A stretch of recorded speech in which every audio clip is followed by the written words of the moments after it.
আসসালামু আলাইকুম ভিউয়ার্স, আশা করি সবাই ভালো আছেন। আজকে কবুতরের জন্য কিছু গুরুত্বপূর্ণ ওষুধ নিয়ে আলোচনা করব। তার জন্য সর্বপ্রথম কবুতরটিকে একটি হোল্ডারে বসিয়ে নিব, যেন কবুতরটি নড়াচড়া করতে না পারে ওষুধ খাওয়ানোর সময়। হোল্ডারে বসানোর সময় একটু সাবধানতার সহিত বসাবেন, যেন কবুতরটি ব্যথা না পায়। আমার কবুতরটিকে হোল্ডারে বসানো শেষ। এখন সর্বপ্রথম কবুতরটাকে আমি কট লিভার অয়েল দিব। আমরা যারা কবুতর পালন করি, কট লিভার অয়েলের কাজ কম বেশ সবাই জানি। কবুতরের জন্য কট লিভার অয়েলের গুরুত্ব অপরিসীম। কট লিভার অয়েল খাওয়ালে যেসব উপকার আপনারা পাবেন, তার মধ্যে কবুতরের ডিমের সাইজ খুবই ভালো হবে, ডিমের খোসা শক্ত হবে, ডিম জমবে, ডিম থেকে সঠিকভাবে বাচ্চা বের হয়ে আসবে।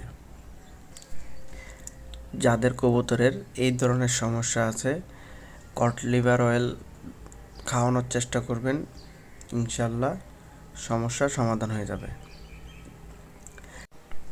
এখন আমি আমার কবুতরটাকে ইকেপ 200 ক্যাপসুলটা খাওয়াবো।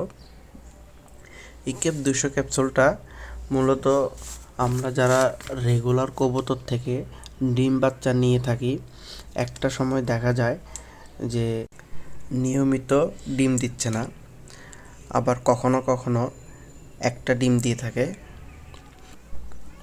আবার 2টা ডিম দিলেও ডিমে ঠিকভাবে তা দিচ্ছে না, কিংবা ডিম থেকে বাচ্চা ফুটে বের হচ্ছে না। এক কথায় কোনো না কোনো ঝামেলা লেগেই আছে। এই কেপ 200 মিলিগ্রাম তার একমাত্র সমাধান। এখন সবশেষে খাওয়াবো আদা।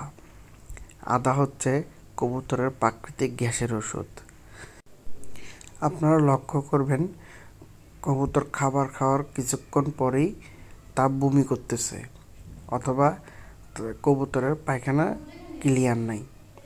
এটা মূলত হয় গ্যাসের কারণে এবং বদহজমের কারণে। তো যাদের কবুতরের এই ধরনের সমস্যা আছে, আপনারা আপনাদের কবুতরকে আদা খাওয়াবেন, ইনশাল্লাহ গ্যাসের সমস্যা এবং বদহজমের সমস্যা দূর হয়ে যাবে। শুধু তাই নয়, যদি কবুতরের ঠান্ডাজনিত কোনো সমস্যা থেকে থাকে, তাহলেও আদা খাওয়াবেন, ইনশাল্লাহ ঠান্ডাজনিত সমস্যা দূর হয়ে যাবে। আপনারা কবুতরকে আদা দুইভাবে খাওয়াতে পারেন। আমার ভিডিওতে দেখানো উপায়েও খাওয়াতে পারেন, অথবা আদা পেস্ট করে রস খাওয়াতে পারেন। তবে পরিমাণ মতো খাওয়াবেন, কারণ পরিমাণের বাইরে কোনো কিছুই ভালো না। আমার দেখানো নিয়ম ফলো করলে আপনারাও আপনাদের সমস্যা থেকে সমাধান পাবেন, ইনশাআল্লাহ।